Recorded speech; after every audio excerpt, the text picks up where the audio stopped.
Hello, guys. Can you see me? Fine? Yeah. Okay. Yeah. First few time to use this one. I want to make sure that, people can see me fine. So let's just wait for other guests to come in. Okay, no problem. Good to see you, Dieter. Yeah, nice to see you, Derek. Nice to see you, Hannah.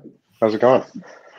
Doing good. Doing wonderful. So I see there's about like 708 people showed up in this session. That's incredible. Hey, bro. Paul. Yeah, we're not live yet, right? Hey, can you hear me? We are live, gentlemen. Oh, we yeah. are live. Okay. Yeah, It's, Cool. it's awesome. casual. It's casual, you know. Yes, that's right. Yeah, the background looks good, Derek and Dieters.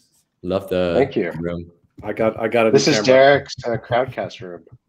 This is my everything room. I might as well. I just kind of like go over here and sleep like over in the corner. That's about it, you know? So. Yeah, I like the room. The shape looks pretty interesting. It's not like a typical box square. I've been told it's my signature thing since I'm just always here. That people like get. It is. If I'm ever anywhere else, people are like, "Well, wait a minute, what's going on here? Where are you now?" All right, let's just wait for Buddy and then Jake to join us. Yeah, I think we invited them. They are on the way to join. Okay. Alrighty, we have Buddy. Hello, Buddy. Hey, Betty. Hello. Hi. How's it going? Good to see you. Doing good. Yeah, good to see everyone. Alrighty. Oh, hey, Jacob. Hey, guys. Hey, so now we have everybody in the session. That's wonderful. Perfect. All right. Should we just get started then? I think we have a little bit over 700, people showed up. That is just amazing. So that tells us people's anticipation about Polkadot DeFi. Very hot. All right. Yeah, so let's get started. Let me just kind of introduce myself a little bit. I'm Helena, and then I'm working in Parity APAC and leading the ecosystem development and support for APAC market. It's my honor to, host this session and then moderating this session for you guys. So today, this event is Polkadot DeFi, right? It is a recurring event for all things DeFi on Polkadot. So today we're gonna, have some of the most well-known and respected names from the Polkadot ecosystem, crypto investment, and Web3 Foundation to share their views and thoughts about DeFi and on Polkadot. So now I'm going to quickly introduce my guest here. First, I have Dieter from Web3 Foundation leading the ecosystem development and support. Hey, Dieter, you want to wave your hand to our audience? Hey, everybody. Thanks for having me here.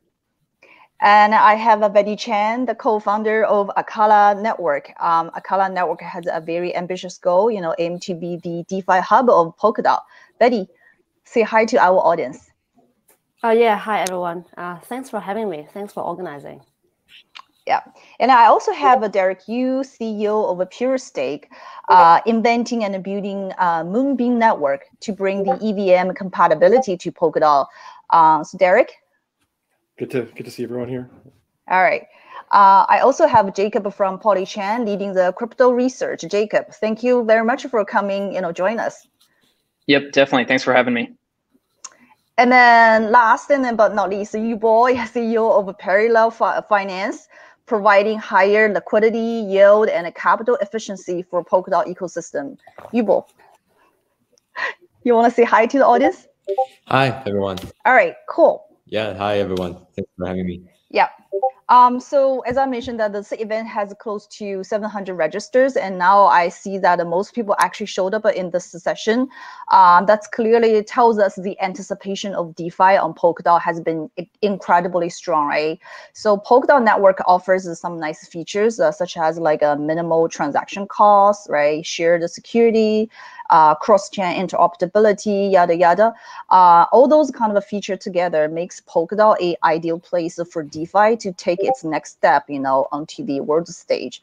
So I think, now having the Parachain going live on Kusama and soon on Polkadot, this moment has finally come. So I'm sure that, friends from the this great Polkadot community are super curious about the latest status of Polkadot DeFi. So let's just get started.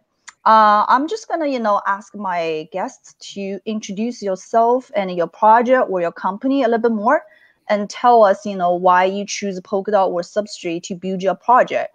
But of course, the second part of the first question is not super relevant to Jacob and Dieter. So you two can just kind of, ignore this. So why don't we start with the lady? Betty, do you want to get started? Just tell us a little bit more about yourself and Acala Network.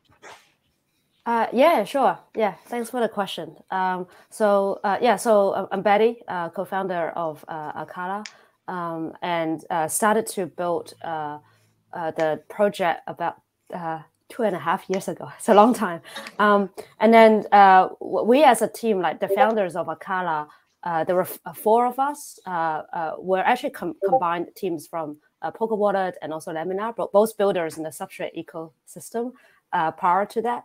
And then we actually started using Substrate as a framework even before I think the Polkadot, repo starts to be active. That was like 3 years ago. I felt like a century ago. But back then we were trying to find a framework that we can actually customize and build out our solution. And then we're more application builders, basically, to that matter. So we looked at Cosmos SDK at the time. We looked at ETH2.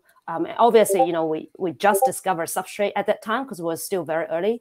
And then there were also, I think, 2 other frameworks that we kind of discovered at that time, but they no longer exist. So out of those choices, we found, Substrate, and also later on the Polkadot setup has the best technological, advantages, but also very importantly, commercially, and how to bootstrap the community and ecosystem is a highlight for us, because I can't imagine as an application team, we'll have to raise hundreds of millions of dollars and bootstrap each one of us. And that doesn't work. And especially we decided to go into DeFi, and security is very important. If we can leverage the security that, another layer that has been built up, for example, Polkadot currently sitting at close to 30 billion, haven't checked the market cap today. So that is the security that we kind of build on top of. And that gives you a lot of confidence of the, sort of the application security that are built on top. So yeah, those are probably a few highlights that we have. And also we've been followers of Dr. Gavin Wood and the Parity team. So there's a lot of, 10x engineer attracts 10x engineer thing there for us to join the ecosystem as well. So those are for us. So. That's awesome. Thank you, Betty. Hey, I'm just going to give it to Derek. Derek, you want to get started? Sure. So I'm Derek Yu. I'm the CEO of PureStake, but we're the folks building the project Moonbeam. And the idea for Moonbeam is that, we've worked quite a bit on the kind of like Ethereum compatibility features in Substrate. So, the idea is that we're seeking to create, an Ethereum-like environment, but attached to Polkadot, as a parachain.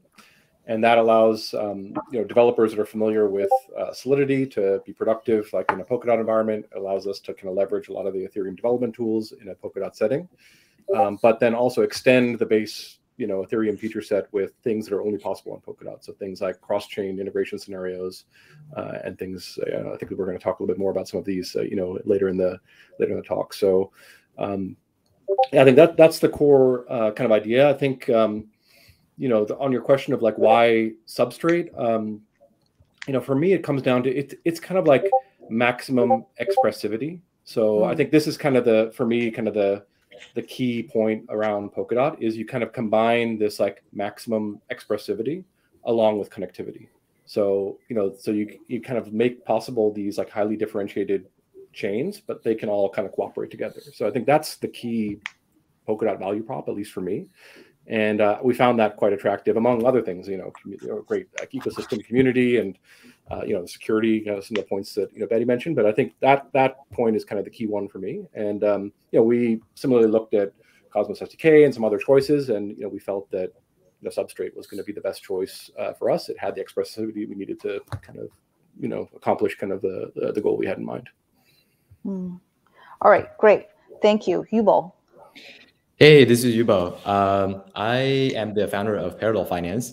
We started a company actually around 5 months ago. And then this is relatively faster space for us, and we are building a lot of Polkadot related projects. And so for us, first of all, it's totally agree with Derek's opinions about the maximum expressivity. I think this is a great idea. That's kind of one of the reasons that we felt really obsessed with the subscript framework. It actually provides optionalities for developer to sort of accomplish complex applications that they wanted to build versus a purely world state versions of Ethereum where you can only build certain application on top. In fact, I was building Ethereum projects before, building a under collateralized lending protocols, and then we noticed so much difficulties of gathering data to scale up the protocols. And now once we sort of realize the powers of this connectivity between heterogeneous blockchains, then it gives the power back to developers to accomplish much complex goal in the Web3 world in the next 5 to 10 years. And that's make us really passionate about this space and try to develop something great in this specific sector. But just to go back to my background, I am an entrepreneur and also an investor. I've been in crypto space over the last 4.5 years. So being on both sides of entrepreneur and investors give me a lot of perspective of, build products and then how to find people and how to invest. And all of those will be built, bring to the Parallel Finance team. Thank you, Ivo. All right, so I'm just going to give a question to Dieter. Dieter, you want to, say hello to the audience and introduce yourself a little bit more? Sure. Hey, everybody. Thanks so much for having me here today. So I run ecosystem development at the Web3 Foundation. I joined almost 3 years ago, actually, and focused primarily on helping projects succeed in different ways, which occupies like a lot of different facets. But super excited to be here and, in such great company. All right, Jacob. So we want to, I'm sure that, a lot of audience are curious about Polychain, right? And then, the people working in Polychain. Why didn't you tell us a little bit more about you and the how's like, working in Polychain? Yep, for sure. Yeah, thanks a lot for having me. So I'm Jacob. I'm a researcher at Polychain. Researcher really means I'm part of the deal team and the investment team over here. We have an investment team about 8 or 9 that manages a couple different funds. One of which is more traditional liquid hedge fund style vehicle that holds a ton of DOT. We have a couple of different venture funds that invest in projects built on top of DOT, and then we run a couple of ecosystem funds too. And outside of that, we have a few different groups that do things like that sort of focus on active participation within networks. So we have Polychain Labs and some sort of like internal DeFi operations that allow us to be active in networks, running validator nodes, providing liquidity, participating in PLOs, the whole gambit. I think when Olaf started Polychain back in 2016 or so, the thesis from the start was always to find new crypto native ways to be active in these networks. And that's why this is a crypto focused fund. And it's been a lot of fun so far. I've been here for about 1.5 years and have been able to follow along with quite a bit of the DOT journey so far, and definitely just excited for what's to come. All right, thank you guys. Thank you. All right, so I think since this session is about Polkadot DeFi, right? So naturally, we're gonna come to the first question, which is more like how do you view Polkadot DeFi, and then is there any particular opportunity or challenges to you? So I like to start from Dieter and then Jacob for this question. So Dieter, do you want to kind of share with us and the audience what's your view about Polkadot DeFi, and then any interesting opportunity or challenge you see in Polkadot DeFi system?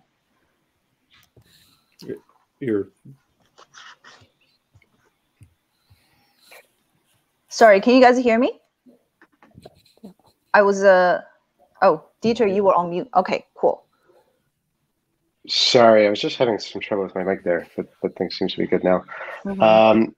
So I mean, just from a pure ecosystem perspective, right now there's almost 200 projects that are building on Substrate, and about say 100, 250 of those want to be parachains, and about roughly half of those projects are focused on DeFi, maybe a little less than half, and then this isn't even counting the number of applications, the number of projects that are actually building on parachains.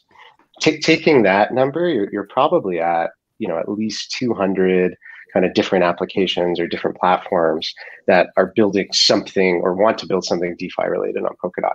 So I think just from kind of a networks effects and ecosystem perspective, I think when we actually get parachains and when there's critical mass there, it's going to be, at least I think the second biggest DeFi ecosystem, rivaling Ethereum, if not the biggest, in say within 2 years or something like that.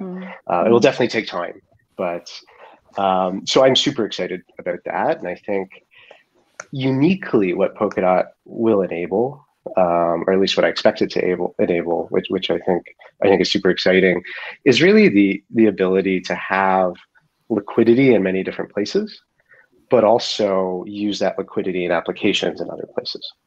I mean, one kind of specific way, like one specific example, is to have liquidity in one parachain and then kind of use that to actually leverage an application in a different parachain. To say have collateral on one parachain and use it in application on a different one.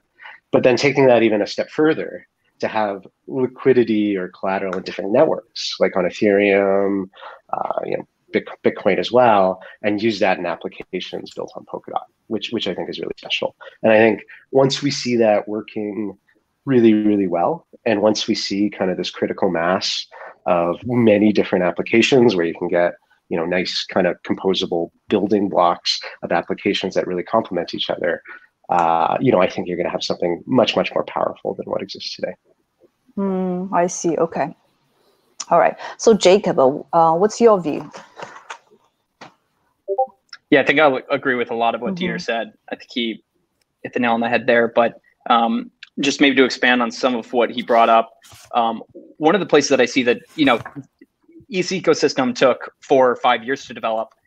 Parachains haven't even launched yet, and we already have so many different chains building on here. And if you break out the DeFi space specifically, it's just insane how quickly things have picked up. You have 6 or 8 teams building borrowing lending protocols. You have teams working on stable coins. There's a handful of teams working on DEXs, staking derivatives, synthetic assets, you name it. Any subsector of DeFi, there are multiple teams in the dot space building, which is just awesome to see. Like right out the gate when parachains launch and the ecosystem starts really kicking off on Polkadot, you're going to have, within 6 months after a few different parachain auctions, you're going to have the full gambit of a DeFi ecosystem out in the open, interoperable and active. So super excited for that. I think there was a bit of a kind of like a hype cycle. I think we went through a little bit like late 2020, early 2021, where a lot of building happened. But, since then, I think some of that hype has died down, which is just super healthy for the ecosystem. I think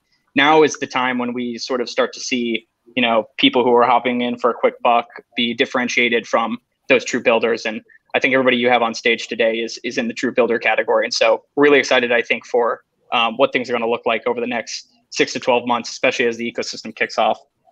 In terms of, that's right. In terms of opportunities, just like super quick, the 2 that come to mind, Dieter mentioned one of them, which is the building blocks piece.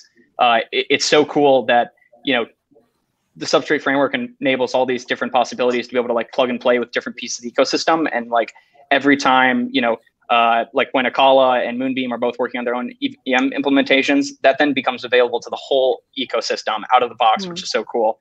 And the other one that I've spent some time thinking about recently has been governance as a primitive. Has, I think, maybe one of the things that people have totally overlooked in the DOT ecosystem. While all these DeFi projects in Ethereum, I think, are, scrambling to try and figure out organization of their DAO and treasury management and all this stuff, that sort of comes out of the box just with the design of the Polkadot chain, which I think is just going to be, from day one, these DAOs are going to be able to launch and have like well-structured, well-organized DAOs that are going to be able to do a lot more efficiently than others. Challenges, I think, I think tooling still needs to be improved, and there's definitely some pieces of the puzzle that will come with time, I think, as the ecosystem starts to grow. But I'm sure Yubo, Derek, and Betty can touch on some more of those. All right. Okay. Thank you, Jacob. Those are a good sharing. So I'm just gonna, ask, Betty to start from your view for this question. Yeah. So I think both Jacob and Dieter have touched on a lot of the fundamentals. That actually attracted us to come and build. And then at Akala, our vision has always been, creating decentralized finance that's more open, that's more transparent, that's more accessible to everyone on the planet. So that includes crypto people, degens, as well as my mom and dad. And for a lot of the stuff that we are using today, like I'm using today, CryptoPunk, farming here and there, doesn't matter how hard I work, my mom and dad would never use those wallets and then ape any of those protocols at all. But I can already see with the stuff that we are building here at Acala, and also like other folks are, supporting us and in the ecosystem that we can integrate with, is, like now we have Polkadot as, a very solid, layer 0. And then the asset class is a new asset class with great potential there. I think DOT is one of the mostly held institutional asset out there, and it also has this proof of stake like yield component in there. And then at Acala, we created a family of DOT derivatives that's gonna power a lot of the DeFi applications on top of us, because Acala is building those infrastructure, right? So those DOT derivatives will stay on Acala as collateral, can flow to Moonbeam, to Parallel, to other chains to power other DeFi protocols. And then on top of that, I can see, my mom one day will be able to swipe a card and then do her grocery shopping in dollars, in Acala dollar, for example. But she doesn't know it because it's in dollars and powered by my staking yield. She doesn't know, but it's almost like free lunch every day for me that she goes grocery shopping and doing that. And that is only possible if we can, kind of so we have this concept of hybrid finance, right? So we are the DeFi layer, and then we actually connect ourselves into all the agencies that are able to deliver those consumer experiences to the users. So surely then you ask the question, why can't others do the same? And one big sort of advantage for how we are building stuff here is the flexibility to customize, because each one of those agencies, they may have when you go to mass market, when you go to institutions, there are very specific security as well as product and experience requirements that we have to meet. For example, when my mom swiped the card, you can't expect her to hold some ETH, right? Or even DOT, which is super weird. You will expect her just like, if she needs to pay some fees, it should be in dollars or even New Zealand dollar, right? That's where I am, to make the experience really seamless and transparent. Even simple things like that, it's very hard to do in an environment that's very rigid. No one can actually change it. However, in the situation that we're in Substrate and all the parachain infrastructure that everyone is building here, doesn't matter which field that we specialize in, right? Surely, we're specializing in DeFi, but there are also other folks, a lot of other folks in different areas. Even in DeFi, you specialize in your own sort of domain, right? And then you can do that thing really well because specialization always trumps generalization. So I think, I think it takes a long time to get to this point. But then once we get through that hurdle, now you've seen Kusama, parachains launch on Kusama, and then, everyone gradually open up their parachains, capabilities. Karura, our network on Kusama, started to turn on all those DeFi primitives that we wrote on our white paper 3 years ago, like the stablecoin, like the DEX, and also liquid staking. So you can see all of those working in reality, and then you can see where sort of Polkadot will actually take us to in a sort of next level up, right? So I'm certainly very, very excited for what's going to come in the next few months, I guess. Awesome, thank you. Hey, so Derek, Yubo, do you guys want to add on something for this question? Sure, I can chime in that. For me, Polkadot DeFi, as has been mentioned, is just coming to life now, right? With the parachains kind of just, on Kusama first, like activating all their features now. In fact, we just did that like earlier today, like for Moon River, our Kusama deployment. So I think that we're just at the beginning now of like this new chapter. We're going to see how the story unfolds. I think my take is that often kind of the first things that happen are, will take familiar forms, I'm pretty sure, right? Because there's a lot of, existing thought, existing things. So those are the kind of the first forms that kind of instantiate. which is fine, and that's actually core part of our idea is to allow for those existing forms to come to to Polkadot. But I think the thing that I'm more interested in the longer run, that's the real opportunity, is kind of leveraging this like Polkadot architecture. So I've talked before about I believe there's going to be kind of a new kind of multi-chain application that's uniquely enabled by the Polkadot architecture that lives across multiple chains. That's kind of what some of the other folks have mentioned. And in doing so, it's going to be much more scalable and efficient than what we've seen to date. And so I think that's probably the biggest opportunity and the thing that I'm most interested in kind of the longer run. Mm-hmm. What about you, Bo? Yeah, I think everyone has mentioned a lot of great points. I don't want to repeat on that, but a few points I can probably add on some thought on top. One of them is actually about the opportunity in the institutional side for Polkadot ecosystems. If you talk to a lot of traditional banks, talk to a lot of traditional asset managers, Point72, Two Sigma, Jump Trading, Ribbit Capital, some VCs, they start to come into the space by buying to Bitcoin, Ethereum, and then maybe some of the index. I guess like Polkadot as one of the really promising interoperability chain is still sort of early in their holdings. And then what we see one of the opportunities is actually enable those institutions to not just stake, not just hold it, but actually actively participate in Polkadot DeFi's, native DeFi's, to generate yield, to generate lending and borrowings, demand, and then in order to improve their capital efficiency. On the other hand, Polkadot ecosystem is very interesting because it's layer 0 instead of layer 1 as of Ethereum. So a lot of the value are going to accrue in the parachains itself, because parachain charges transaction fees, and parachain token, native token itself, have a lot of utility. So it also quite it will take some time, but eventually when the institution realize that parachain accrues a lot of values, not just stock, then I think that will be the moment where we have to have some sort of index fund or some sort of way to get them some exposure easily. And I think those are bigger, upside for the DOT ecosystem. And then from our standpoint, I think education is really important.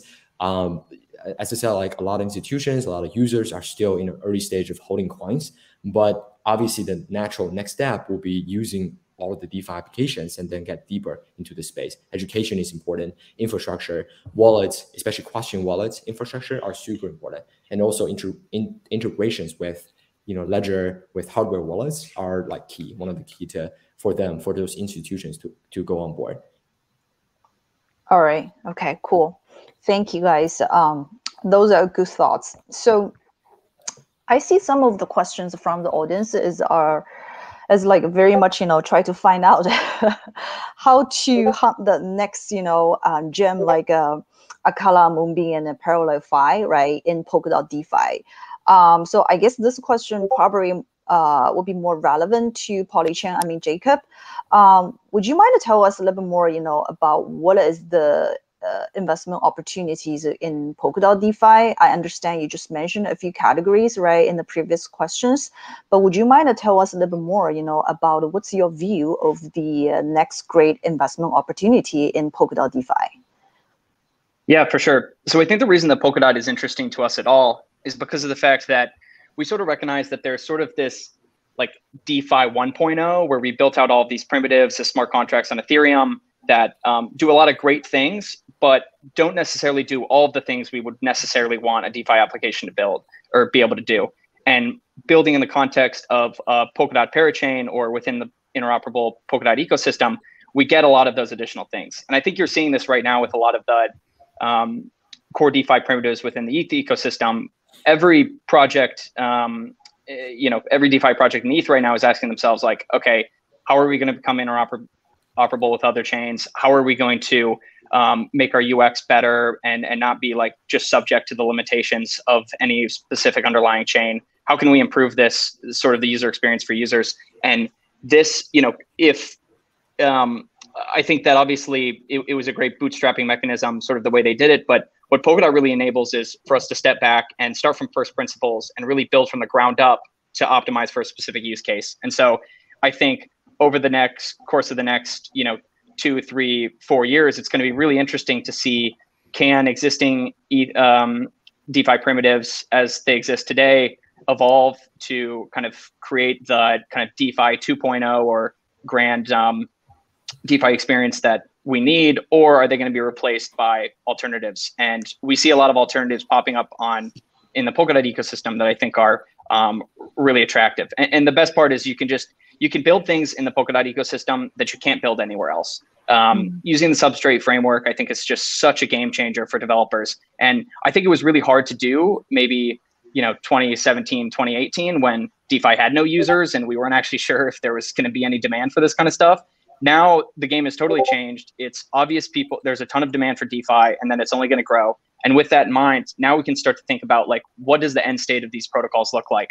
And we can start building them. And so, I think Parallel and Akala kind of do that outright. And, what's most important to us, I think, when we think about trying to find which projects we should be investing in Polkadot, probably even more so than it does when we're investing in other ecosystems, especially smart contract-based ecosystems. The team is just so important here. Unlike building out a smart contract where you can sort of maybe hack it together in a weekend and kind of improve it over the course of a couple months. I mean, in Polkadot, we're launching entirely new chains. I mean, it's almost like investing in a layer 1 and DeFi protocol at the same time. And so it requires a technical capability far beyond just what we'd see in the smart contract space, and frankly requires like a little bit more of a grind, because there's different pieces of the puzzle that are going to have to be we're going to have to find ways to sync them throughout the ecosystem. And while it'll be easy to, there'll be like a protocol to interoperate between different parachains, that doesn't necessarily mean that all of the infrastructure will be cross-chain compatible and whatnot. So there's like all these different problems I think that come up in the context of this, but this is, what it takes to build the next generation of financial infrastructure. And so, I think we're pretty pumped for everything we've seen so far, and excited to see new things built. All right, awesome. Yeah. Hey, by the way, so I noticed you guys recently closed a round with ParallelFi, right? And then Polychain has been their leading investor. Can you tell us, like, how you think about the ParallelFi? Like, what is the reason for you guys to invest this ParallelFi? Yeah, for sure. So we've been chatting with Yubo for quite a while. At one point, we were, even trying to hire him. So it's, I think it's fitting that we ended up investing. But the thing I will say about Parallel, just sort of to keep it short, is that every time I chat with Yubo and the team, I walk away even more excited about the project. Parallel is one of those where I think that there was so much infrastructure in the DOT ecosystem that needs to be built right away. And in that first hype cycle, you had everybody kind of come in and build out a lot of the core primitives in their sort of base form, which has been huge, and so excited for that. What has stood out to us about Parallel is even in the midst of an incredibly crowded DeFi ecosystem on Polkadot, like I said, there's a handful of teams building in every category you could think of. Parallel seems to be innovating on each of these subsectors, sort of starting back from first principles and thinking like, okay, how should curves be designed here?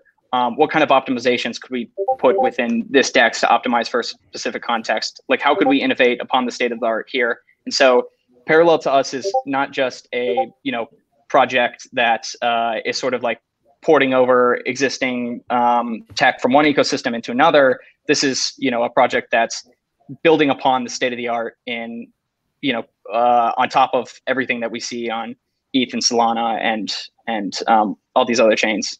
And, I think with, in terms of Moonbeam and Akala, who are both also on stage, I think that the work that they've done has really stood out too. I mean, with Moonbeam specifically, I think that ecosystem they've been able to build is one of the reasons that I think everybody's so excited about DOT. I mean, it's not just that people are building parachains, it's every ETH competitor is thinking about how can they plug into the ETH ecosystem. And Akala, I think, is just, sort of taken the whole DOT ecosystem by storm. And rather than just building out like one product or two products, every day I feel like they're building something new, which is so exciting to see. So it's been a pleasure, I think, to follow the development so far. Awesome. Thank you. Hey, Yubo, do you want to add on something? Like, since you guys have a pretty strong, the investment profile, and how do you like to use those capitals to build your team and build your market? Do you have any kind of a high-level plan to share with us? Just for real quick. Yeah, for sure. We actually just closed, although we haven't announced for the Series A, we raised over $22 million. And then obviously we're going to use the funds to hire more people to develop. And then those are the most important factors to us. And we see like team talents are the number one asset as a core value as a protocol, because all of the protocol needs to have talented people, developers to build, and we want to incentivize them enough and to attract them to our company. And then obviously we have a very packed roadmap going forward from Q4 to next year, and then beyond what we are building right now, some of the primitives, but we're planning to launch our auction loan products, our interest rate swapped, under collateralized lending, and then a lot of the cool features, including index fund and stuff like that in the long term. And then obviously, like, we had a lot of good ideas on how a lot of financial stuff works, collaborating with a lot of the academic institutions. And then, so yeah, I think hiring and then R&D will be the main stuff for us. And then anyone who are interested, please join us as well. Awesome. All right. Thank you, guys. Yeah. So I'm going to move to the next question. I want you guys to share with the audience that, what's your view or projection, of the Polkadot DeFi in 2 years?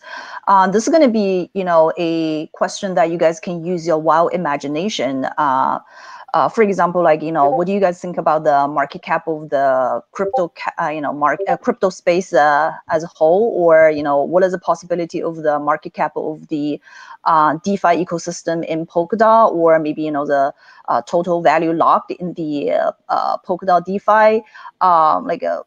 Just share some of your thoughts, wild imagination, anything that could be, interesting that you want to share with the audience. So I want to start with Derek, for this question. Derek, what do you think about, like, what's your view of the Polkadot DeFi in 2 years? Yeah, I guess I'll express it as kind of like what my vision of like what I think it can and should be. I think I would be quite pleased if there's, let's say, between 50 and 100 like high quality like parachains running. I think good token and like remote call interop. I mean, that that's something that I think is a lot of teams been working with Akala, for example, like on that. I mean, that's something that I think will unlock a huge amount of potential. I think an awesome like wallet and like and user UX like that. Again, I go back to this kind of these unique things that are possible on Polkadot.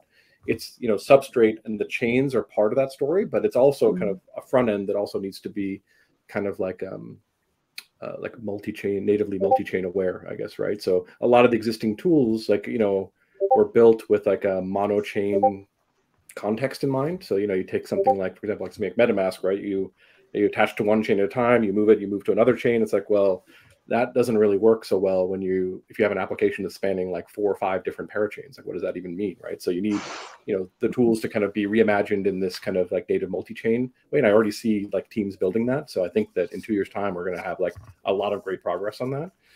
And then like, kind of like bridging to other chains and just like assets, right? I mean, I think that, just having like a lot of assets that are able to flow around, like, in a smooth way, like across all these different environments. I think Peter was mentioning that earlier. That's kind of my hope and my vision for what's going to be the case. I think that's going to be quite powerful, basically. Interesting. Dieter, what about you? What's the picture of the Polkadot DeFi, right, in your mind in 2 years? So, I mean, really consistent, I think, with what Derek said and what I was saying before, really this like critical mass of different types of tech. Just to add a bit on what Derek said, like a big challenge, which is also the opportunity, is really like this multi-chain framework. And it takes like very much like a different attitude from the point of projects to actually build infrastructure, because everyone's used to having tokens or like contract calls really on the same chain. And like the obvious thing to do, if you want to interact with an asset on another chain is to kind of bring it over to your parachain, which also doesn't really make sense in the context of Polkadot. So you have to think about, if I have an application on one parachain, how do I interact with assets on a different parachain or applications elsewhere? And this is, both going to unlock the power of Polkadot and kind of applications built on top of Polkadot and even on Polkadot and between other chains. But it also takes like quite a lot of education and quite a lot, I think, of trial and error for applications and projects and developers to really understand how to build stuff in this new paradigm. And so, I mean, with that, like, I think there will be a period when you're seeing like the same stuff, right? The same stuff built on Ethereum, on Polkadot. But I think once people realize kind of the power of this new paradigm, and once people have a chance to play around and kind of really test stuff, you're just going to see completely different stuff. And quite honestly, I don't know what that is. But I think, you know, spoiler alert, I really didn't say much. But I think you're going to see kind of completely different applications that just don't have one backend, but have like 10 different parachains interact with Bitcoin and Ethereum, and then you'll just have much more powerful things out there. But it's really hard to say what that is yet because nobody. Yeah, that's why we need to use a wild imagination. Yeah.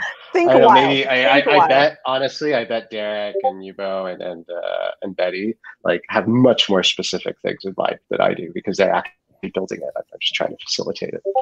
I think there's a really cool, like, you know, thought exercise that we can do is basically imagine like, you know, in 2 years time frame, first of all, we're going to have at least like dozens of parachain launch on both Kusama and hopefully more. Yeah, hopefully more, maybe hundreds of them, right?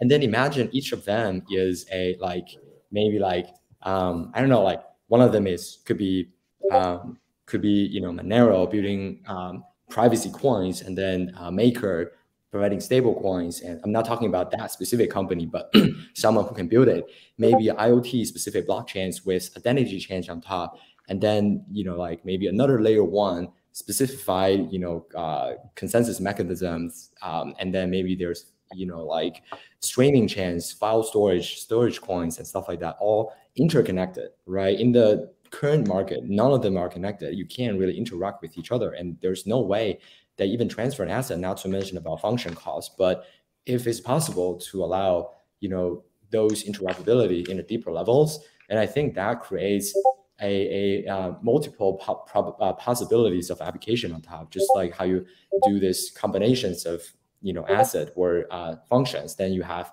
a exponential possibility of things that can be involved. On the other hand, I think it's cool that Polkadot or substrate framework enables some really interesting mechanism. One of them includes, you know, the sort of the schedule transactions, which is pretty hard to do on Ethereum, but it's relatively easier to do on Polkadot. And so, you know, things like then you know, dollar cost average buy-in to a specific coins are super easy to build on Polkadot space. Anything related to time or even the derivative space, that would be super cool to build on top. As Jacob mentioned about the DeFi 1.0 and 2.0 and maybe the 3.0. And I see that, you know, there is a cost obviously from transition from Ethereum to DOT, but there are obviously like evaluating like the new framework of DeFi 2.0 that doesn't really exist on the Ethereum system. One of them I can think of is obviously like, you know, derivative markets that haven't been solved that well on Ethereum ecosystem. So I can think of that as a pretty big, you know, propeller with those interoperabilities involved. Awesome. Betty, what about you? Oh, sorry, Dieter, you want to say something? Sorry, so just to quickly add, like, you know, a big issue you're seeing in Ethereum now is a lot of projects are scaling into the second layer, which is great, and it's giving them like much more functionality than they've had before, and it's allowing things to evolve more. But you're seeing like different projects scale into different second layer solutions, and you're losing like that combined with the fact that you still have some projects like not scaling through that, you lose a lot of the composability that really makes like DeFi and Ethereum really special. And I think that's going to be a key challenge. And one of the things like for Ethereum, I mean, until, you know, ETH2 works, if that does come to fruition, and if that comes to fruition in a good amount of time, and Polkadot sells this natively, right? So this is really what is going to, I think, power a lot of the future of what DeFi looks like, and generally like what any application looks like when built on Polkadot. Awesome. Hey, Betty, Jacob, you guys want to add on some of your views or your imagination over the Polkadot DeFi in 2 years? I think a lot of those are not that far-fetched. Like the example that Rubo gave, we probably can already do. We're just waiting for example, we're kind of waiting for Interlay to come on board. Then you can already, Bitcoin maxis, they can actually land on Polkadot and then use Bitcoin to kind of like mine dot rewards. And also can turn those rewards into dollars and off-ramp and do their shoppings, and also can turn those into privacy coins and in probably 1 or 2 transactions. And if you are building an application on top of all of that, in transparent to multiple parachains, those could be just one click of a button for the user to experience, Bitcoin maxis, paying fees in BTC, earning dot rewards, and then can off-ramp to dollars and in a privacy preserved way, right? And those not very far-fetched, because with all the tech that we've integrated with Interlay and other parachains, that can be done. And we're just waiting for parachains to be launched one after another. And those can be a reality. So it's not something that, we're still in a dreaming or kind of like a white paper stage. Those are already things being implemented, and they're just like waiting for the sequence of launch to happen.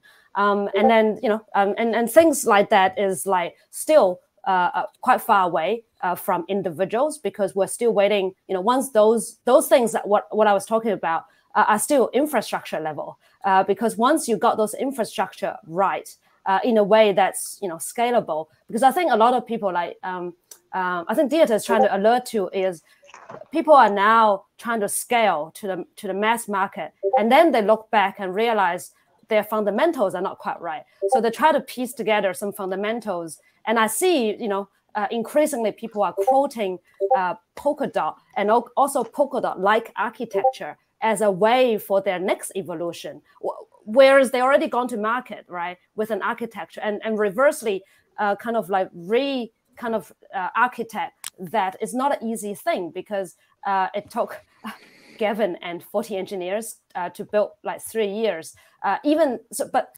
in a way, I'm also very pleased, because it also means things that we all here, like folks here, all kind of envisioned in the last 2 years or 3. Now everyone else has come to the same conclusion. This is the right direction to go. But of course, you say it, and then writing it on a white paper to actually build it are 2 completely different things, right? You see a lot in the crypto space where the white paper or the vision can be so grand, but when it comes to building, 0.001% of those actually come to fruition, right? So I think that is something to be mindful of when you look at those things happen in the market. And at the same time, I think in the Polkadot, what's really magical is it also has this, I see some questions asking around crowd loan, right? It is something that to get your mind around, but it has a very magical thing to filter out accountability, like people who are accountable, or people who just have big audacious dreams but never deliver. Because this crowd loan mechanism is almost like a reverse ICO. Like participants, like individuals who try to support a project, you get your principal back, right? Because you put money in a crowd loan, but after a period of time, you get the principal back. So you have nothing to lose apart from some opportunity cost to back a project that you think it's going to change something or create some value. And then the next component in there is the project. Because the project couldn't do fundraising through this process, we're not taking anybody's money. And then we also have to give out a whole chunk of our rewards. For example, in Akala, we are fixed supply. So we can't print to rewards for those people. We're fixed supply. So whatever we give out is heavyweight for the team, right? So we're giving our reward, not taking any money from anybody. So how do we win? The only way we win as a project is we deliver. That's why we are, have such a tight timeline when we launch Karura. Is like one product after another, try to bootstrap everything, because that's how we actually be able to create value for the community that we are able to acquire. And then, but the upside of that is, if we actually deliver, then the community wins a big time, because they get their principal back, they get, a piece of the project that is, creating a lot of value. And then at the same time, each one of us here, if we're able to do that, then Polkadot wins a big time, right? And if Polkadot wins a big time, every one of us here wins even bigger time, because Polkadot is the backbone, not just technologically, but also in terms of value and collateral value that powering the entire economy that we're building on top of. That becomes a trickle-up effect for everybody, with a lot of accountability that's enforced trustlessly on the blockchain. So I don't know how many people actually get that point, but that's through our experience. Sure, it's not like a 1 second thing for it to happen, but this is going to create long-lasting effects in the ecosystem. And once that ripple gets out, it's going to be a huge wave out there for a lot of like decent builders and also very much incentive aligned communities, right? So so that's sort of my take. All right, thank you, Betty. Yeah, so I heard that you guys talking about your like vision of the Polkadot DeFi in terms of like network infrastructure, right? The new product and the service coming out, right? New features coming out.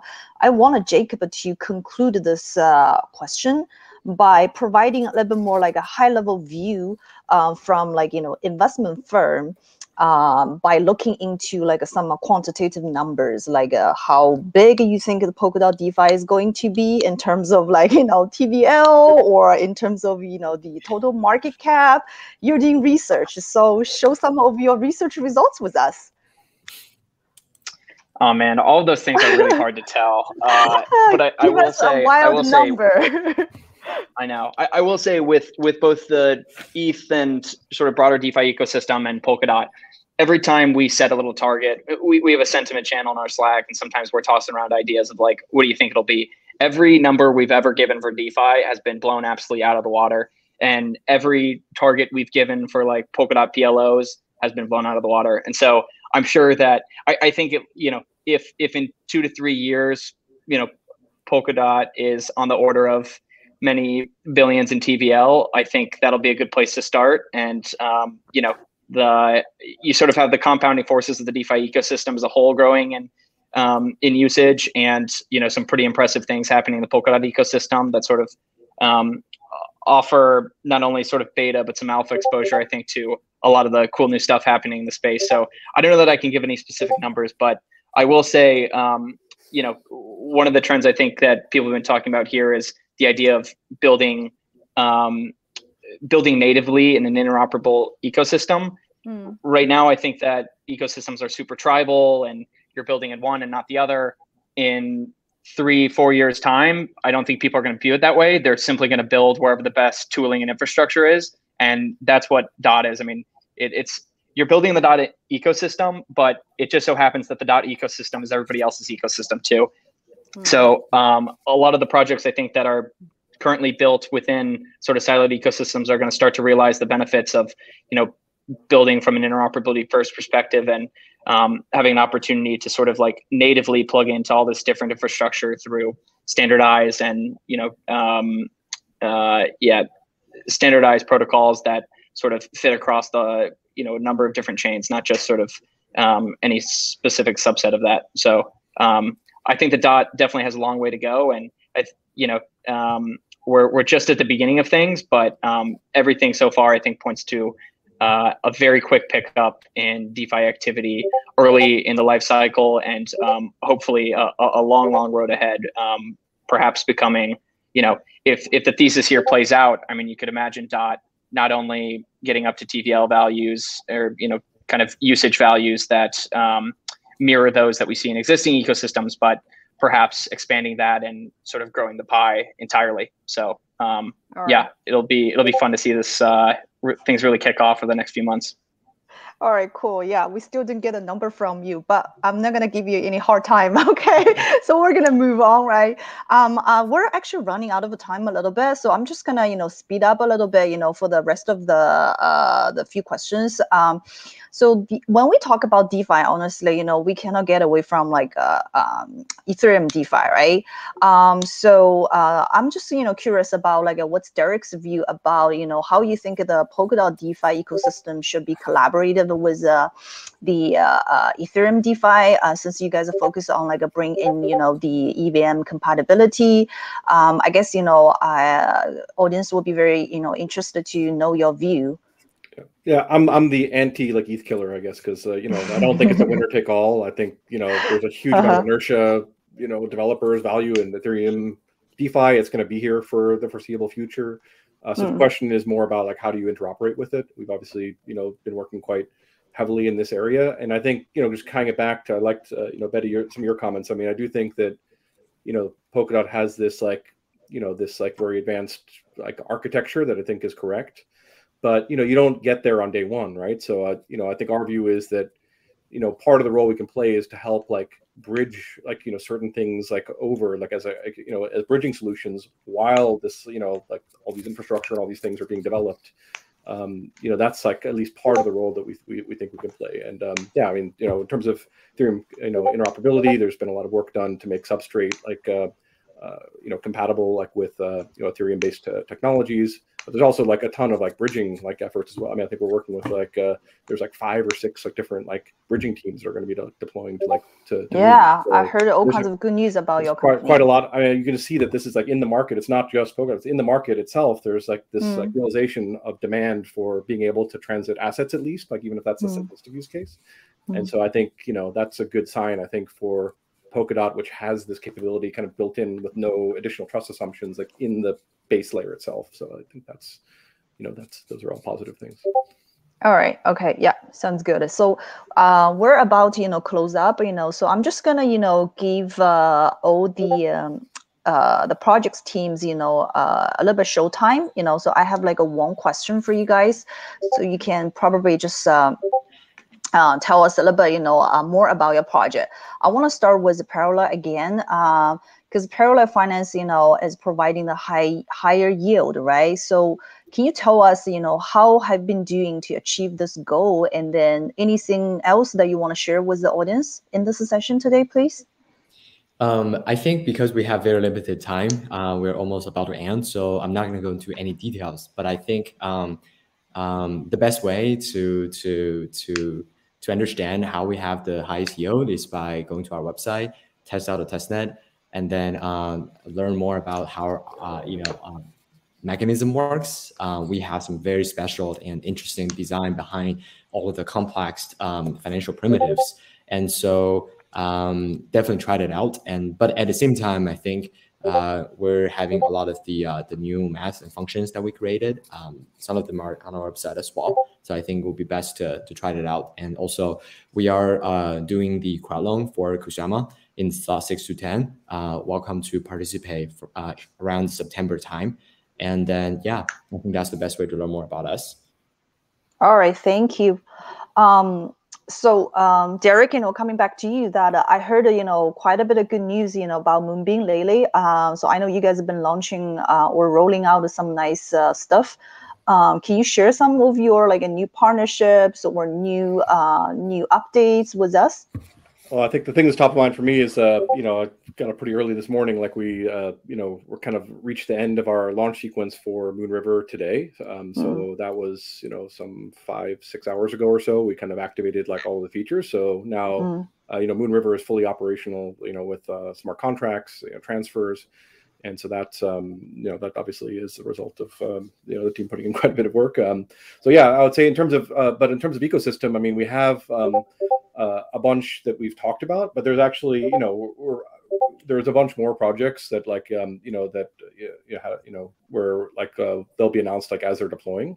And so that's gonna, I would say kind of stay tuned in the coming weeks for that. I think what we're realizing is that, when you're kind of, you have this thing now, but there's like this order of operations. So now it's like, okay, well, these guys require the Oracle, so then we need the Oracle. And so there's this kind of spider web of different dependencies that's a little bit complex. So we're trying to, figure out like how to get all the pieces kind of in place in the right order so that people can, kind of successfully deploy.